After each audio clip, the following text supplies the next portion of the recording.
Hello everyone, welcome in Bharat education. तो guys देखो, last lecture में मैंने आपको क्या किया था, स्टेडी स्टेट एरर का chapter number 2 that is second order system के न्यूमेरिकल सॉल्व करने के लिए कौन से फॉर्मूला इंपॉर्टेंट है वो सब मैंने बता के रखा था। वो वीडियो आपको पहले मस्ट देखना है गाइस। ओके, वो नहीं देखा तो आपको इसमें यहाँ पर शायद से प्रॉब्लम आ जाए। ओके, तो उसका लिंक मैंने देके रखा है डिस्क्रिप्शन बॉक्स में, तो आप पहले उसको देखो, प्रिपेयर करो और फिर हम लोग मतलब आप लोग इसको अच्छे से स्टार्ट करना गाइस। ओके, तो आज के ये वीडियो में मैं चालू करने वाला हूँ, फर्स्ट न्यूमेरिकल सॉल्व करूंगा सेकेंड ऑर्डर सिस्टम के ऊपर। तो देखते हैं गाइस कैसे करना है इसको। सो यहाँ पर क्वेश्चन में देके रखा है, open loop transfer function of unity feedback system is 36 upon S in a bracket s plus 6। Determine natural frequency, damp frequency, rise time, peak overshoot, percentage overshoot, delay time, settling time for 5% tolerance band.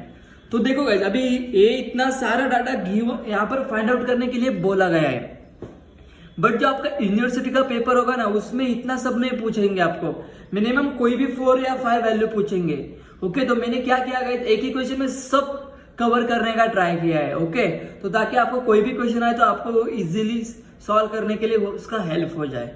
Okay, तो start करूंगा guys, मैं start करूंगा numerical का given data से। तो given में क्या है, मेरे पास एक सिस्टम अवेलेबल है। जो सिस्टम को हम लोग क्या बोलते हैं हमेशा, G of s H of s. तो G of s H of s is what guys, 36 upon s plus s in a bracket s plus 6। तो ये हो गया मेरा given. After next guys, to find number 1 क्या बोला, natural frequency omega n, number 2 damp frequency that is omega d, number 3 rise time that is t r, number 4 is peak time, number 4 is peak time guys. Then number 5 यहाँ पर बोला गया है peak overshoot time that is MP. Number 6 यहाँ पर बोला गया है percentage overshoot that is percentage of MP. Number 7 delay time that is TD and number 8 settling time that is TS. इतना सब हम लोगों को फाइंड आउट करना है। तो अभी मैं इसका स्टार्ट करूंगा गाइस सॉल्यूशन। तो देखते कैसे करेंगे। तो सॉल्यूशन का स्टार्टिंग हमेशा याद रखना गाइस, सेकंड ऑर्डर सिस्टम का उसका जनरल फॉर्मूले से करना है। ओके, बट जनरल फॉर्मूले से पहले एक होता है स्टैंडर्ड इक्वेशन। पहले आप लोग उसको स्टैंडर्ड इक्वेशन को लिख लो। क्या है standard equation? Standard equation of second order system. Because ये आपके पास अवेलेबल नहीं है तो आपको न्यूमेरिकल सॉल्व नहीं होगा। 901% है गाइस। देखो तो क्या है स्टैंडर्ड इक्वेशन, देखो C of s upon R of s is equal to omega n square. Last video में भी मैंने बता के रखा था, है S square plus 2 zeta omega n s plus omega n square. Okay, ये हो गया गाइस यहाँ पे। तो यहाँ पर है हमारा स्टैंडर्ड इक्वेशन हो गया। उसके बाद गाइस अभी मुझे क्या करना पड़ेगा, ये इक्वेशन में मुझे इसको लेके आने का है। तो उसके लिए मुझे एक जनरल फॉर्म यूज करना पड़ेगा। Okay, general form. तो जनरल फॉर्म क्या है, देखो इसी का जनरल फॉर्म क्या होता है, C of s upon R of s is equal to G of s upon में 1 plus G of s H of s. Okay, ये होता है गाइस। तो देखो क्या आएगा फिर, अभी जी ऑफ एस क्या है हमारे पास, 36 अपॉन में s in a bracket s plus 6, denominator में 1 प्लस जी ऑफ एस क्या है गाइस, 36 अपॉन में s in a bracket s plus 6। और h ऑफ एस गाइस हमेशा अपना 1 होता है, तो उसको मैं एज इट इज रखूंगा ऐसे ही। इसको मैं अभी सिंप्लीफाई कर लेता हूं।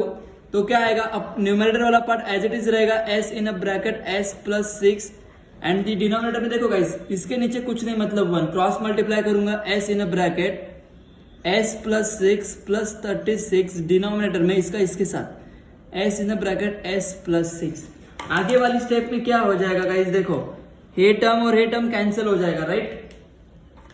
तो क्या बचेगा हम लोगों को वहां पे, 36 अपॉन में s in bracket s plus 6 plus 36।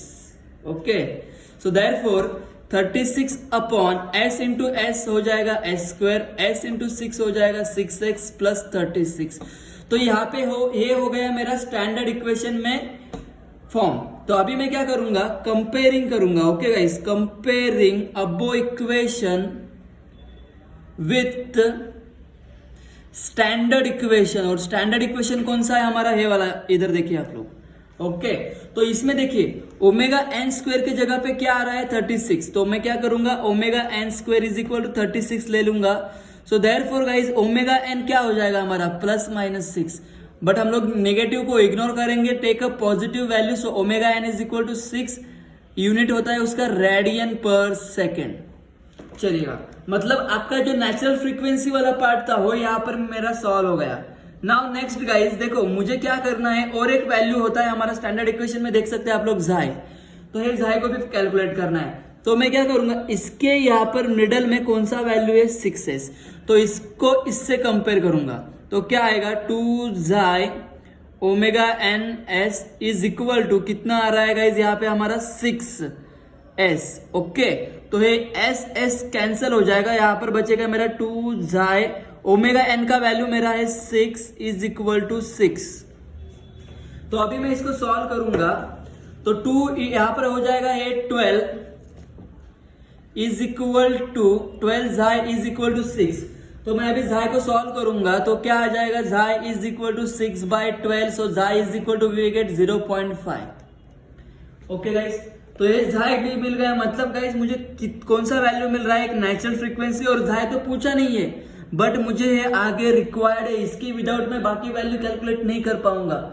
सो झाई निकालना कंपलसरी था मेरे को, तो इसलिए मैंने ओमेगा एन और झाई, हमारा हमेशा सेकंड ऑर्डर सिस्टम का यही टारगेट रहेगा कि स्टैंडर्ड इक्वेशन के हेल्प से ओमेगा एन और झाई निकालना। तो मैंने कर दिया है वो, मतलब पहला पार्ट मेरा खत्म हो गया गाइस। अभी मैं सेकंड सॉल्व करने जा रहा हूं, जिसका नाम है हमारा नेचुरल फ्रीक्वेंसी, तो हम लोगों को मिल गया। Now number 2 part is a damp frequency.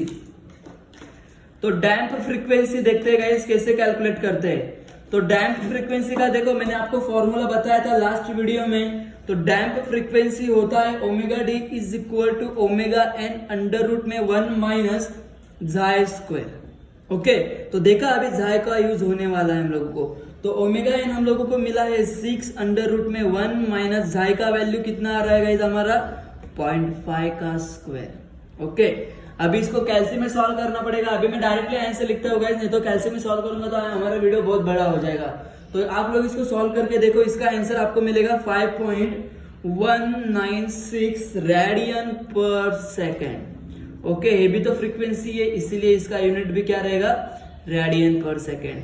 Guys यहाँ पर नंबर 2 पार्ट मेरा खत्म होता हुआ। नाउ नेक्स्ट देखता हूँ गाइस मुझे क्या बोला गया फाइंड करने के लिए। नंबर 3 है मेरा राइज टाइम। तो नंबर 3 में करूंगा अभी कैलकुलेशन राइज टाइम का।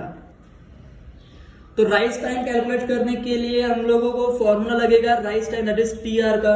तो फॉर्मूला होता है pi minus beta upon omega D. ये फॉर्मूले में गाइस हमारे पास ओमेगा डी अभी देखो हम लोगों को मिल चुका है, बट गाइस हमारे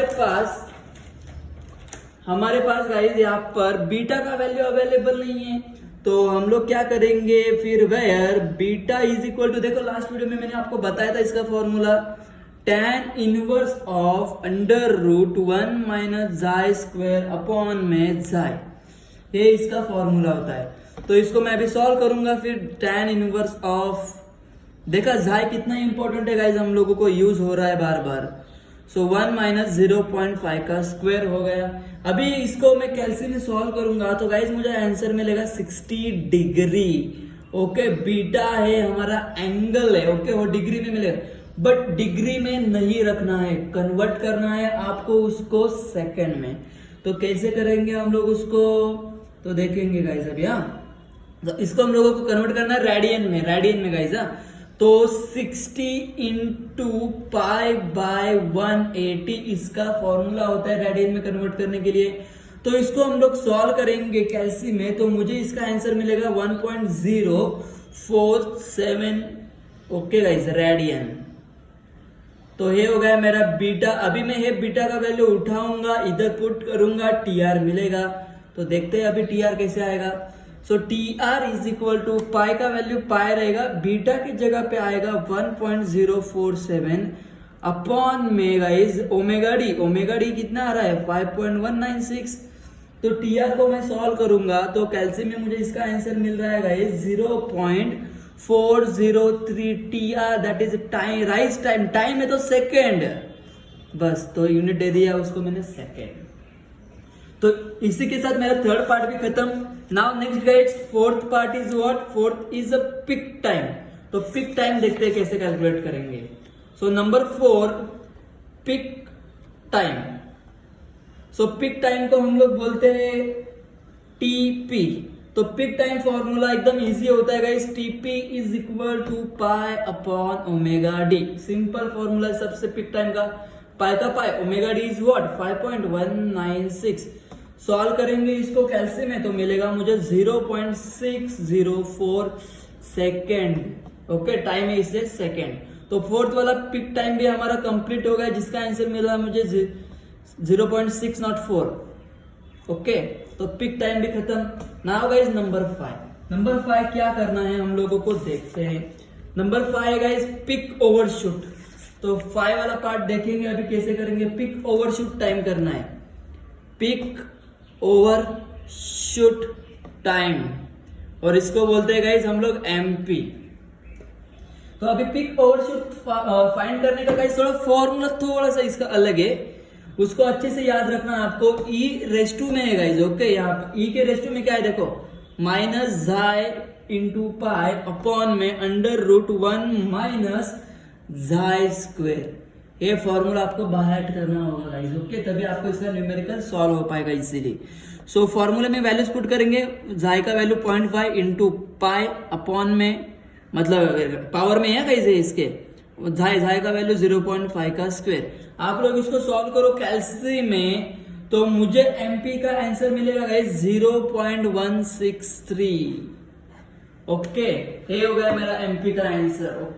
ओके, कोई डाउट नहीं रहना चाहिए, इस तक सिर्फ फॉर्मूला यूज कर रहा होगा इसमें। चलो, फिफ्थ भी हो गया। नाउ गाइस नंबर 6 कैलकुलेट करने के लिए बोला गया है परसेंटेज ओवरशूट। तो 6 पार्ट देखेंगे अभी कैसे करेंगे हम लोग।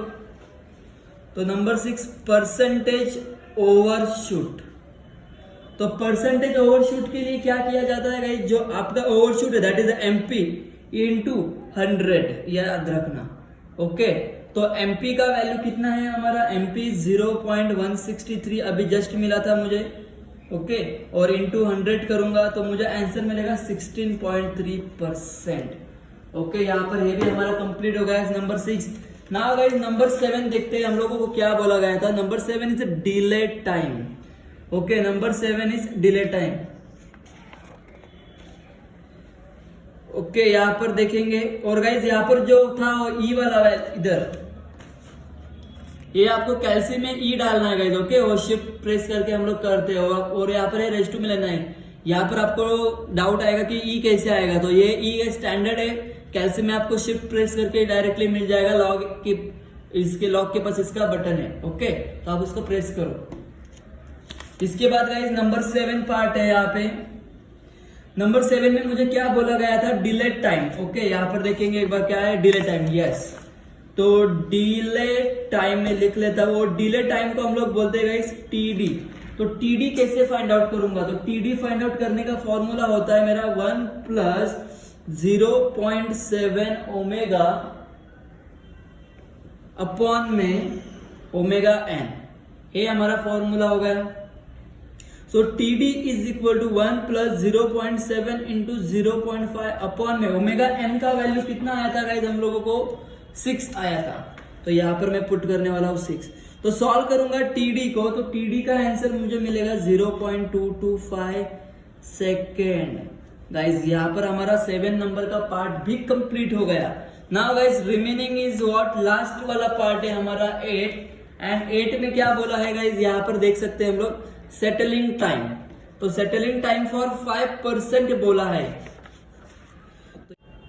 Settling time, okay guys, settling time for 5%। तो मुझे पता है गाइस सेटलिंग टाइम का फॉर्मूला क्या होता है, टीएस, और 5% के लिए होता है 3t। तो अभी मैं इसको सॉल्व करूंगा, बट गाइस मेरे पास t अवेलेबल नहीं है, तो मुझे क्या करना पड़ेगा, where t is equal to, t का फॉर्मूला होता है 1/झाई ओमेगा n। सो 1/, झाई का वैल्यू कितना है हमारे पास 0.5, ओमेगा n का वैल्यू कितना है गाइस हमारे पास 6। इसको सॉल्व करूंगा 1/3 मिलेगा। नाउ गाइस टीएस 3 इंटू, देखो 3 into T, T is what 1/3। तो यहाँ पर क्या आ रहा है गाइस, 3 3 कैंसिल 1, तो TS का आंसर क्या होगा गाइस हमारा यहाँ पे 1। तो बस यही हो गया गाइस हमारा रिक्वायर्ड आंसर। तो अभी आप लोग क्या करो गाइस, लास्ट में 1 2 3 आंसर सब 8 के 8 आंसर लिखो और एग्जाम में भी ऐसा ही करना है आपको। तो इसी के साथ गाइस हमारा ये न्यूमेरिकल पूरा कंप्लीट हुआ, जिसमें मैंने 8 पार्ट सॉल्व करके दिया है। इसके ऊपर और एक न्यूमेरिकल मैं जल्दी सॉल्व करके अपलोड करूंगा। तो गाइस पूरा वीडियो देखो, शेयर करो, चैनल पे नए हो तो सब्सक्राइब करो। Okay guys, so thank you so much guys for this watching this video.